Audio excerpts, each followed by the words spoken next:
यही भारतीय जनता पार्टी की विशेषता है। मैंने आपके कई कार्यक्रमों में पूछा कि 10 साल बाद भाजपा का अध्यक्ष कौन होगा, कोई नहीं बता सकता। जब विकसित भारत का स्वप्न साकार होगा 2047 में भाजपा का अध्यक्ष कौन होगा, कोई नहीं बता सकता। पर बाकी पार्टियों में तय है अध्यक्ष अथवा पार्टी का वास्तविक नेतृत्व यदि पार्टी रही तो एक ही परिवार के हाथ में होगा। और आज जो जेनजी है वो इस आधार पर आगे बढ़ती है कि जिसने अपने दम पे अचीव किया। अगर आज जेनजी का आदर्श देखना है तो OIO कंपनी है। रितेश अग्रवाल ने 17 साल की उम्र में शुरू किया था और 30 साल की उम्र तक अपने आप सेल्फ बिल्ड फर्स्ट बिलियनर बन के तैयार हो गए। अगर जेनजी को देखना है तो गुकेश डोमराजू को देखिए, 18 साल की उम्र में वर्ल्ड चेस चैंपियन।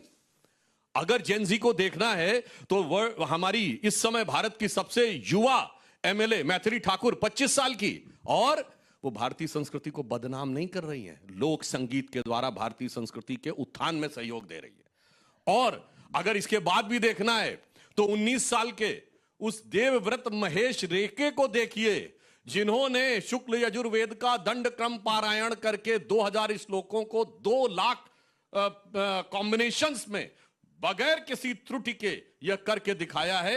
यह दर्शाता है कि भारत की जेनजी की मेधा किधर जा रही है। और फिर भी जो लोग ये चाहते हैं ना कि बवाल कर दे आके सड़क पे, उनके अरमानों पे बिजली गिर जाती जब वो देखते हैं अंग्रेजी नवा वर्ष ही सही, इतनी भारी मात्रा में करोड़ों लोग मंदिरों में जाते हैं और उसमें सबसे ज्यादा संख्या में युवा जाता हुआ दिखाई पड़ता है। तो मुझे लगता है जो लोग ये सोचते हैं उनके कलेजे के ऊपर बहुत जोर पड़ता होगा। क्योंकि आज जेनजी क्या देख रहा है, आज भारत डिजिटल इंडिया में नंबर 1 का देश है। 49% डिजिटल ट्रांजैक्शंस को कंट्रीब्यूट कर रहा है। खड़गे जी किसके परिवार? खड़गे जी हाई कमान नहीं, वो अपने मुंह से बोल चुके हैं कि उनके प्रदेश में नेतृत्व CM के बारे में पूछा गया तो कहते हाई कमान तय करेगी। मतलब कमान किसी और के हाथ में है, वो सिर्फ उनका चेहरा और निशान है। जैसे PM कोई और था, सुपर PM कोई और है, अध्यक्ष कोई और है और हाई कमान कोई और है। ये एक अंतर है।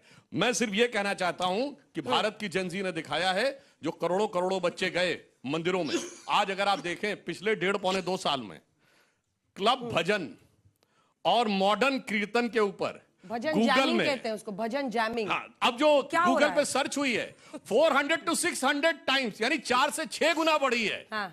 इसलिए मैं कहना चाहता हूं, आज प्रधानमंत्री जी ने जो संदेश दिया है अयोध्या से लेकर सोमनाथ तक, तो मैं एक पंक्ति में कहना चाहूंगा, जेनजी के युवाओं जागो, पुनः नया युग आया है। जेनजी के युवाओं जागो, पुनः नया युग आया है। भारत मां की शक्ति जगी है, धर्म ध्वजा लहराया है।